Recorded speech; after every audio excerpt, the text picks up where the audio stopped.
Refuge TV ubuhungiro. Ikaze bene data dusangiye kwizera tugakunda no gusangira ijambo kuri Refuge TV ubuhungiro.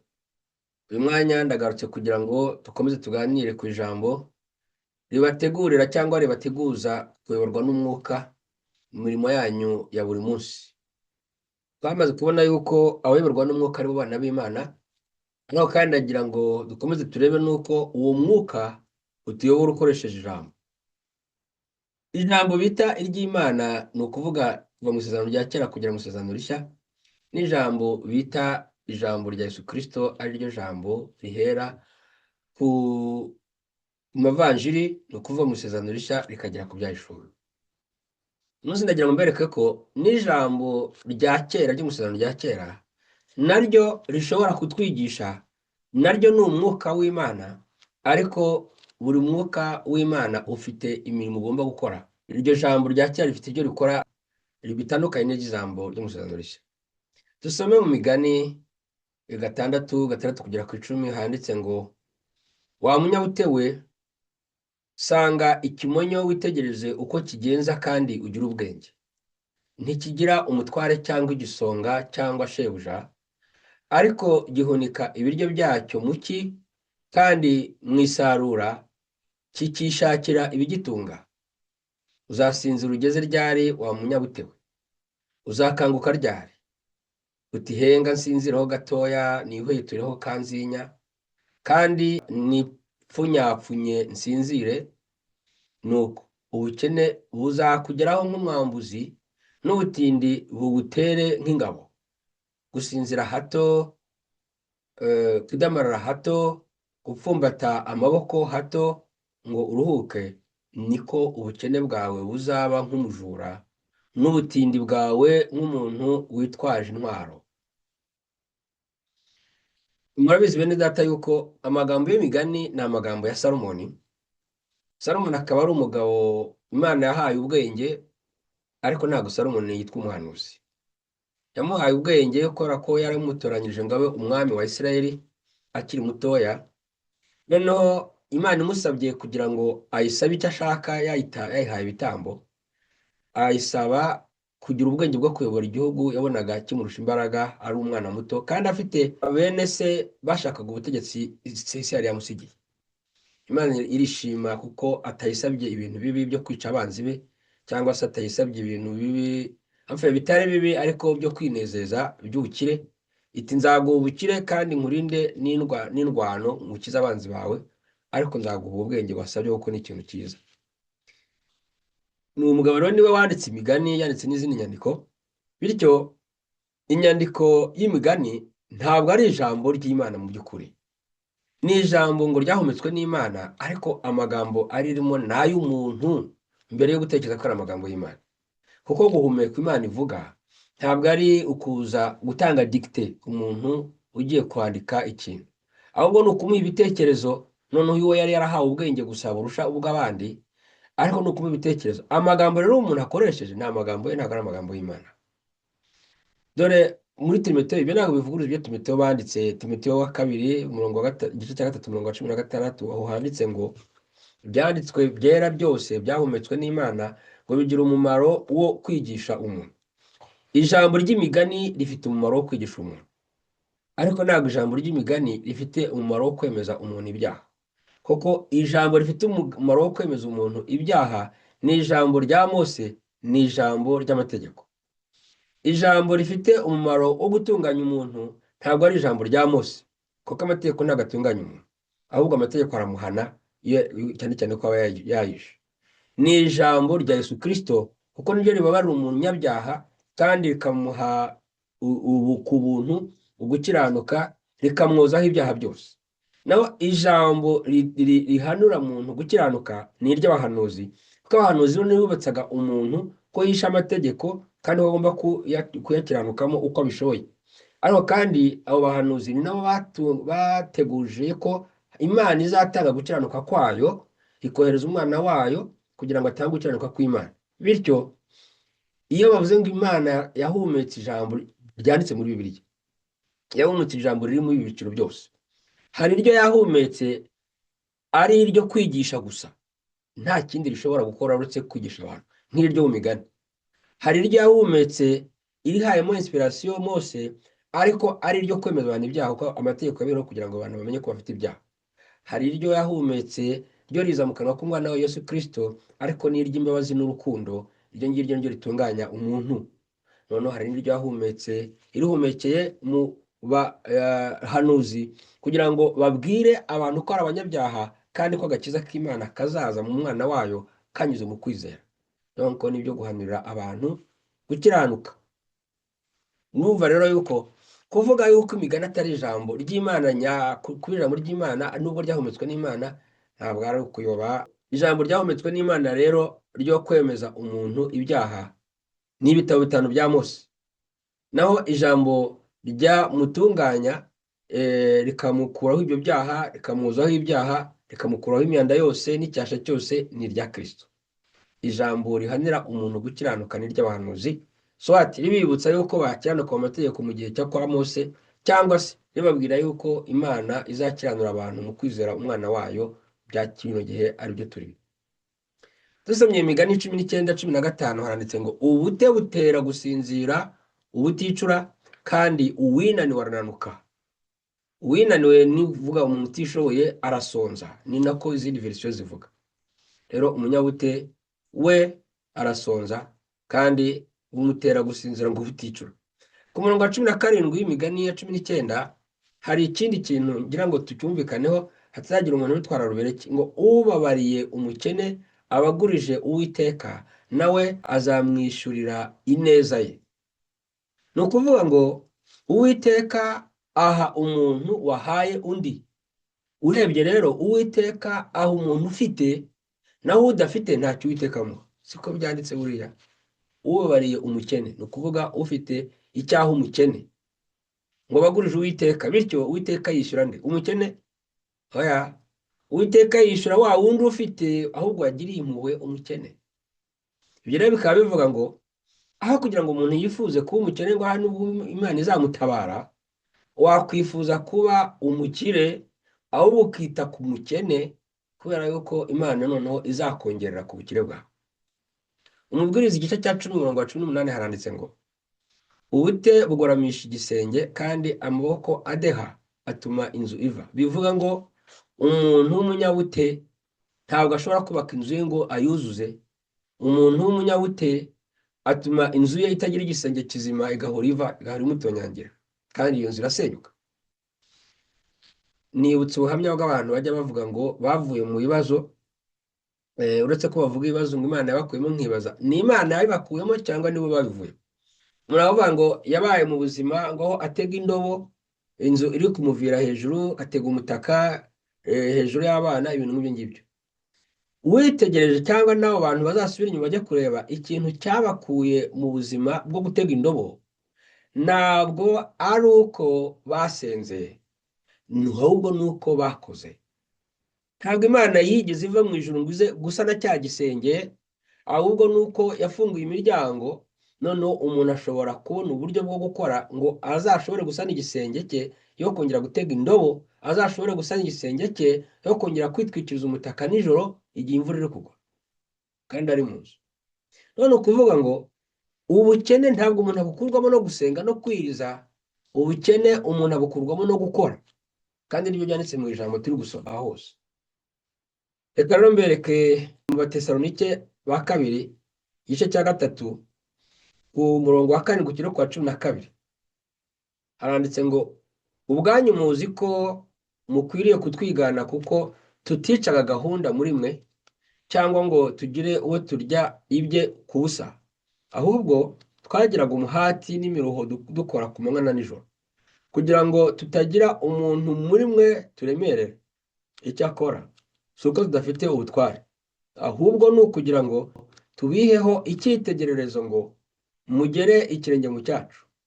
Kuko icyari cyo twabategetse tukiri kumwe namwe, umuntu wese wanga gukora ntakarye. Umurongo wa 11 ngo twumvise yuko hariho bamwe muri mwe bagenda bica gahunda, batagira icyo bakora, ahubwo bakaba bakazitereyemo. nuko rero abameze batyo turabategeka tubihanangiriza mu mwami wacu Yesu Kristo gukorana ituza ngo babone uko barya ibyo kurya byabo ubwabo.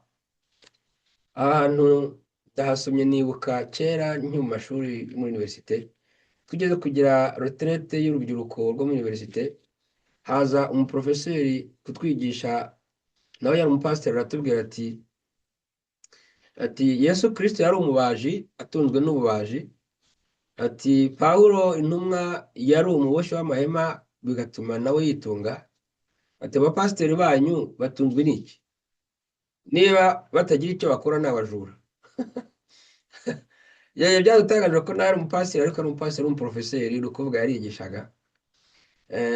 Gusa uyu munsi nibwo mbibona, icyo gihe ubwo sinabyumvaga neza, uyu munsi nibwo mbibona abantu babaho mu maparuwase bakubwira ngo nzasigara nsenga, bakubwira ngo mujye gukora muze mu cya 10 n'amaturo. Hano muri Amerika dufite bo twese abantu bajya muri za kampani gukorera amafaranga, umuntu mukajyana, ariko ku cyumweru akakubwira ngo uzana icya 10 kugira ngo ukimenge ndi pastor. Uri pastor so ukora ikindi akora. Nuko tujyana muri kampani ko nawe uyakorera nanjye nkakorera, njyewe kuki utamba icyo cya 10 ngo mvuga ijambo? None se ijambo si Bibiliya usoma? Njyewe nananirwa kuyisomera. None ugasanga abantu ntabwo basomye ijambo ry'Imana uko baryigishijwe ngo barishyire mu bikorwa, baretse ubujura, ahubwo bagumana ubunebwe bwabo, kuko buri wese yavuga ngo ndaguma mu rugo ngusengere, no akareka kujya gukora avunika umugongo atutuba, yasengera abantu birashoka. Ibyo ngibyo ntabwo ari akazi, gusengera ntabwo ari akazi. Nuko rero Abatesalonike Pawulo yarababwiye ngo arabasaba ko batica gahunda, kandi kwica gahunda no kugira kwica gahunda ni ukudakora, ngo babarebereho babigireho, ngo ntabwo yigeze abana nabo abari iby'ubusa.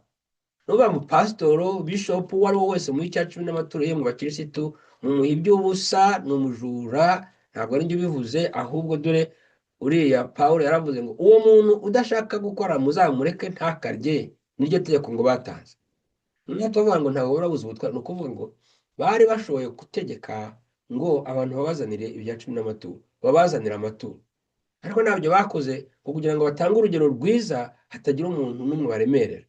Noneho Yesu rero yari yarigeze kohereza intumwa ze hatarimo na Pawulo, arababwira ati bwa nyuma bohereza ati mugende mutwaye imvumba, mutware n'amafaranga, mutware n'inkota, ndetse umuntu udafite inkota agurisha umwenda yo kugira ngo ajyane inkota, ariko inkota yavugaga ntabwo yari icyuma, yari Bibiliya, yari ijambo ry'Imana. Ati mutware ijambo ry'Imana, mugende mufite ubwenge kandi mufite ubwitonzi, cyangwa se kutagira amaboko nk'inuma. Ni ukuvuga mu by'Imana Yesu yasabye abantu bamukorera muri uyu murimo, harimo kugenda bafite icyo bitwaje, harimo kugenda bafite amafaranga yabo yo kuzabatunga. Ntabwo yabohereje kujya gutungwa nabo bazajya gukorera. Ibintu byo gutungwa nabo umuntu akorera bya biro mu Isezerano rya kera bifite impamvu zabyo nyinshi. Imwe ni uko abantu bakoraga umurimo w'Imana, bo Imana itari yarabahaye ubutaka muri Kanani, ahubwo ikabaha umurage cyangwa se umunani wabo, icya 10 n'amaturo abahawe ubutaka bagomba kuzajya bazana mu rusengero. Muri kino gihe rero nta pasitoro, nta bishop, nta muvugabutumwa, nta wundi muntu uretse inda nini udafite ikimutunga kura kwase, nk'uko n'abandi bakristo bafite ibibatunga bakuri wabo. Nta mpamvu yo kugira ngo umuntu uvuga ngo akorera Imana asaba yuko abanyetorero bamushyirira amafaranga hamwe ngo bamuhembe. Bamuhembera iki? Icyo akora abandi batakikora ni iki? Gusenga, azigisha abandi gusenga n'abazisengera. Hari ibintu abantu bazanye. Nguko rero Pawulo yatanze urugero rwiza abwira Abatesalonike ati udakora ntakarye. Udakora ntakarye, na Yesu yarabivuze, udakora ntakarye. Rero Imigani 10 igice cya 10 kuva ku murongo wa 4 n'uwa 5 handitse ngo ukoresha ukuboko kudeha azakena, ariko ukuboko k'umunyamwete gutera ubukire. Usarura muki ni umwana ufite ubwenge, ariko uryamira mu isarura ni umwana ukoze isoni. Umuntu asarura muki kubera ko ari iki gihe imyaka iba yeze, ariko mu by'ukuri kugira ngo ubone iyo usarura nuko igihe cyo guhinga utari uryamye, ugomba kuba waranahinze. Kandi si uguhinga gusa, ugomba kuba warakurikiranye ukabagarira, ukita ku myaka yawe kugeza igihe izera. nuko rero utabikora gutyo mu gihe cyo gusarura we aba yipfumbase kandi akorwa n'isoni. Imigani 12:11 haranditse ngo uhinga umurima we asanzuye azabona ibyo kurya bimuhagije, ariko ukurikirana ibitagira umumaro ntabwo agira umutima. Aha ngaha nibutse abantu nzi bajyaga bafata amasambu yabo bagahinga akantu kangana urwara kubera ubunebwe n'ubute, ikindi gice kinini cyabo bakagikodesha bakakigwatiriza n'abandi bantu bazi kwihingira. Dore ngo uhinga umurima we mu isanzure, ni ukuvuga uhinga wose ahanini hashoboka bimuhagije ngo abeho umwaka wose mu byo kurya bihagije. Ariko abo ngabo bakodeshaga imirimo yabo basaruraga ibyo basaruye bakabajya mu mezi 2 cyangwa 3, umwaka ugasigarana abakenera abatindi bajya gusabiriza cyangwa bajya guca inshuro kuri ba bandi babakodesheje imirimo yabo. Ibyo rero ijambo rirakubwira ngo nurikurikira rizakuyobora, uzakurikiza ibyo bakubwira, ibyo rikwigisha ubishyire mu bikorwa. Mu migani n'inyigisho zihari, mu migani ntabwo ari ukundi kubaho guhari, ni inyigisho tugomba gukurikiza gusa. Ariko hari akantu yenda wavuze kuri umurongo wa 11 ngo ariko ukurikirana ibitagira umumaro ngo ntabwo agira umutima. Ibi byatumye nibuka dufite amatelefone twese, ariko hateye ibintu bya social media, kandi byinshi biri muri social media bitarimo no gutanga amakuru, bitarimo no kwigisha umuntu, ariko birangaza byataye. Ugafungura telefone yawe ugakubitana n'abakobwa bambaye ubusa, ugakubitana n'abari gukora publicité, kandi byose ari ibinyoma, bashyiraho ishusho yo kugukurura. Wamara gufungura ukabona hajeho utuntu, ukabona tugasimbura twirukanka na publicité zidafite umumaro, ukamara isaha ureba kuri telefone udashobora kugira ikindi ukora, utibuka n'ibyo wari urimo. Ukajya kuri telefone uvuga uti ngiye kureba yenda nimero y'umuntu mpamagara cyangwa ngiye kureba ikindi kintu gifite akamaro, wakubitana n'ibyo ngibyo ugasanga umaze isaha nzima ukireba ibyo bintu bidafite umumaro. Ibyo ngibyo birakubwira ngo gutinda mu bintu bidafite umumaro kuri telefone yawe no ku bindi ibyo ari byo byose ngo ni kugira umutima mukeya, ntabwo umuntu aba afite umutima. Imigani 13 umurongo wa 11 haranditse ngo ubutunzi bw'amahugu ngo buragabanuka, ariko urundarunda ibintu avunika arunguka. Aha ngaha hari imwe inyigisho nziza ku bantu cyane cyane b'urubyiruko. Hateye mu bihugu byacu ko ngo umuntu agomba gushingirwa ari uko afite imitungo, yaba umukobwa waba umuhungu. Kera abakobwa bajyaga bavuga ngo ntiyarongora n'umuhungu utagira inzu, none ubu ngubu n'abakobwa n'abahungu nabo ngo ntibarongora umukobwa udafite ifaranga. Ibyo bintu ni uribaza, umuntu aba afite imyaka yo gushingirwa nko muri 25, ariko agashaka aba afite imitungo y'umuntu ufite imyaka 50. Icyo aho rero uzareka kurongorwa n'umusore cyangwa n'umukobwa, kongora umukobwa ujye kurongora mami sugar, ari ni mami sugar cyangwa daddy sugar, kubera ko ari ufite amafaranga, afite igihe cyo kuyakorera, afite imyaka, arakuze, yarayagwijije. Ushaka amafaranga uzarwara diabete kuko ukunda isukari, iyo mu mwuka niyo mu mubiri. Daddy sugar atera diabete na mami sugar atera indi diabete, bose ni amasukari. Niba umuntu ashaka ubukire bwihuse budafite aho buva, by'ukuri aba abuze ubwenge. Ariko umuntu ushaka ubukire nyabukire afata duke kugeza igihe azagerera ku bukire nyabwo, ariko agenda abwongeranya. Ntushaka ubukire buze umunsi umwe, ngo ubukire buze umunsi umwe buba buri gihe hari ikibazo cyabwo kirimo. Mu migani 14:23-24 handitse ngo umurimo wose utera inyungu, ariko amazimwe y'ururimi atera ubukene agatubya. Ikamba ry'abanyabwenge ni ubutunzi bwabo, ariko ubupfu bw'abapfapfa ni ubupfu gusa. Amagambo, umurimo wese utera inyungu, ariko ngo amagambo, amazimwe.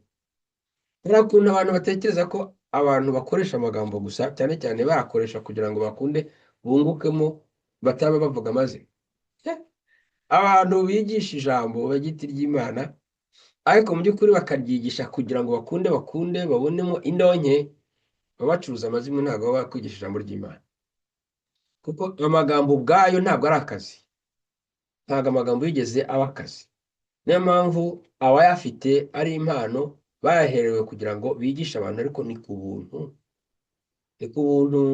Pawulo yaduhaye urugero ngo we iyo ashaka kugira icyo ageraho ntabwo ajya gusaba abantu yagiye kubwiriza ubutumwa, ajya kubaha amahema. Tureba mu guteka kwa kabiri ukuntu Imana yateganyaga guha abantu ubukire, ariko ubukire bakoreye, ubukire buvuye mu maboko yabo. Haranditse ngo guteka kwa kabiri 28 umurongo wa 12 n'uwa 10 kugeza kwa 14. Uwiteka azagukingurira ijuru, ububiko bwe bwiza, ngo ajye akuvubira imvura mu bihe byayo, ahe umugisha imirimo ikuva mu maboko yose. Wabyumvise? Ntabwo Uwiteka amanura inote mu kirere ngo zize zikubita imbere y'inzu yawe.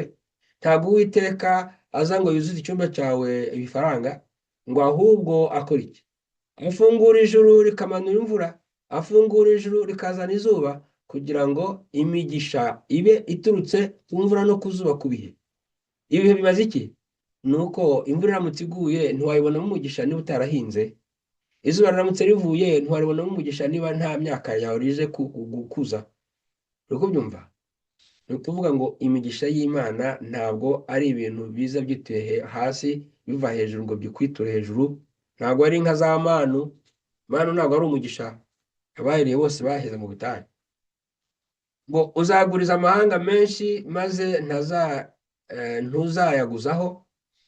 Uwiteka azaguhindura umutwe, ntazaguhindura umurizo. Uzaba hejuru gusa ntuzaba hasi, niwumvira amagambo y'Uwiteka Imana yawe ngutegeka uyu munsi ukayitondera. Ngaruka amagambo. Abarokore benshi amagambo baravuga kenshi cyane, ariko abantu nyayumvanye bose bari imirizo kurusha uko bari imitwe. Abantu numvanye aya magambo benshi bari abatindinya kujya kurusha uko bari abakire. Bari abantu bo gusabiriza, bo kugirirwa imbabazi kurusha uko bari abo ko bagira icyo baguriza undi muntu. Abantu bavuga aya magambo akenshi niba bavuga butumwa bitwa bafite inkweto za gakweto zahengamye n'amakote yacitse, utegereje yuko bamuturira kugira ngo atahe atafite nuko ari butege itagisi imusubiza iwabo. Nibo bavuga aya magambo. Nukibaza, ni abanyabinyoma rero kubera yuko ni imirizo kurusha uko ari umutwe. Ni abanyabinyoma rero kubera yuko nta muntu waraguriza, ahubwo baba bafite imyenda yabarenze. Ikibazo ntabwo ari ikindi, ni uko utumvira ijambo uko Imana yarivuze. Yaravuze ngo Uwiteka azaguhindura umutwe, ntazakugira umurizo, ngo uzaba hejuru ntabwo uzaba hasi. Bitewe n'iki? Ngo niwumvira amategeko ye ukagendera mu byo agutegeka uwo munsi. None abantu ba Isirayeli yategekaga ni ikirage ni iki? Ni amategeko 10 ya Mose n'andi mategeko yasobanuraga agera kuri 600 n'ibitabo bya Mose mbese. Ariko si uyu munsi nabwo Uwiteka icyagusaba kumvira ni amategeko ya Mose. Uwiteka icyagusaba uyu munsi kumvira ni umwana we Yesu Kristo wizera yamutumye, kandi uwo mwana amaze kumutumira arakubwiye ngo ubwo wamaze kunyizera genda ukunda abandi nk'uko nanjye nagukunze ubitangire. Nubwo bazamenya ko uri umwigishwa wanjye, genda ukunda abandi nk'uko nagukunze, nibyo bizatuma ngukunda na data akagukunda, nuko tukaza aho uri tugaturana nawe. Rero abantu bateshwa kw'ibyo ngibyo bakajya mu bindi, arangiza akaza kuvuga ngo Imana ngo izamugira umutwe. Reka abo nabonye babivuga bose kubera ko batari bari mu ijambo Imana yababwiye kugenderamo, bari imiyizo. Umuntu w'umutwe nawe nubwo yirirwa bivuga na nubwo yirirwa yigisha ibi ngibi. Reka twirebere mu Efeso rero.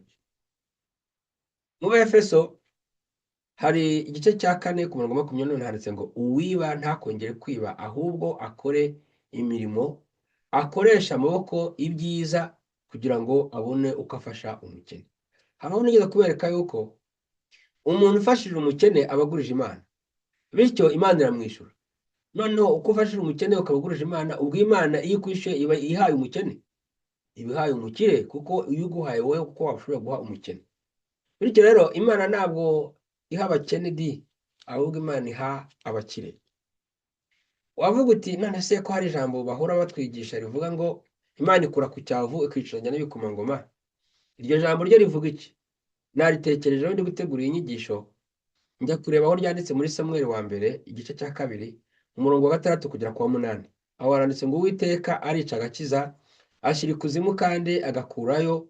Uwiteka arakenesha agakenura, acisha bugufi agashyira hejuru, akura abakene mu mukungugu, ashyira hejuru abatindi abakuye ku cyavu kugira ngo bicarane n'ibikomangoma ngo baragwa intebe z'icyubahiro. Ndagira ngo nkubaze, umaze kumva amagambo umaze gusobanura nawe yanditse mu ijambo ry'Imana, uratekereza ko Uwiteka akura umuntu ku cyavu gutya gusa? Uwiteka arica agakiza gusa, akaza akareba abantu hariya aho bahagaze, uwo akavuga ngo arakwica, uriya akavuga ngo aramukiza? Aho kaba ari akarengane. Kandi Imana ntabwo irenganya, nta nubwo irya ruswa, ngo ntigira ubutoni, ntabwo irobanura muri ubwo buryo.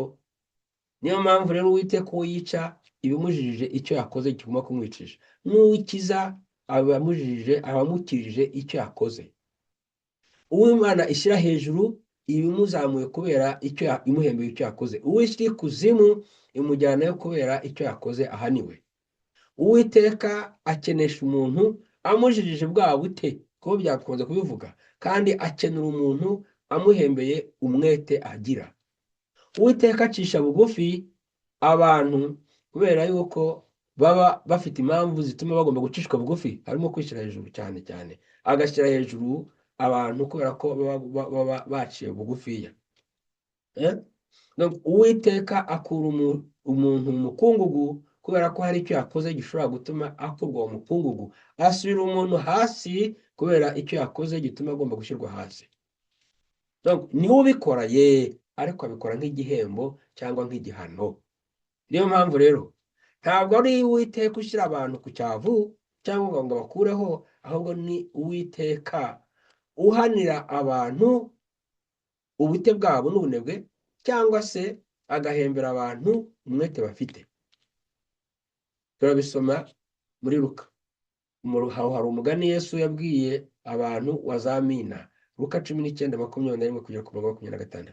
Handitse ngo, bumvise ibyo yongeraho umugani, kuko yari ageze hafi y'i Yerusalemu, kandi kuko bibwiraga ko ubwami bw'Imana ngo bugiye kuboneka uwo mwanya. Aka kantu nagira ngo mukumve neza. Abayisiraheli n'intumwa ze bari bazi ko Yesu niba ari umwami wabo aje agiye gutangiza ubwami bwa Isiraheli, akirukana Abanyaroma, nuko bakamuyoboka akajya ku ngoma ya Dawidi. Ntabwo ariko bimeze kuri Yesu. Ntabwo azaza kwima ingoma muri Isiraheli nk'umuyuda gusa, nubwo aturuka mu muryango wa Dawidi, ariko azaza kwima ingoma ya Isiraheli nk'umuremyi w'isi n'ijuru. Noneho ntabwo ari ingoma ya Isiraheli gusa, azaba aje kwima no ku ngoma ya Isiraheli. Niyo mpamvu bakiriye umugani batekereza yuko bagiye gushyira ubutegetsi bwabo, ahubwo ati ntabwo ariko mugiye kugenda, ngiye kugenda nzagaruka, ahubwo icyo gihe ndiwe nzashyiraho ubutegetsi, ariko hagati aho ngiye kugenda mbasigiye ibintu muzasigara mukora. Niba nsanga ngasanga mwarabikoze neza, nuko nzabahemba mbashyira mu bwami bwanjye, ariko nisanga mwarabitabikoze nzamvuye mu mahanga kandi nzabahana. Aha rero ahandi ho avuga ko ajya mu mahanga ari umukwe, akazagaruka ari umukwe. Abagiye mu mukwe gukora iki? Abagiye kuzana umugeni. Uvuga ngo abagiye kujya mu mahanga kuzana twebwe, akazongera gutahuka aje kwima muri Isiraheli, ariko azanye n'umugeni we amufite. Aha rero ku 12 ngo nuko aravuga ati, hariho umuntu w'imfura, uvuga w'umutware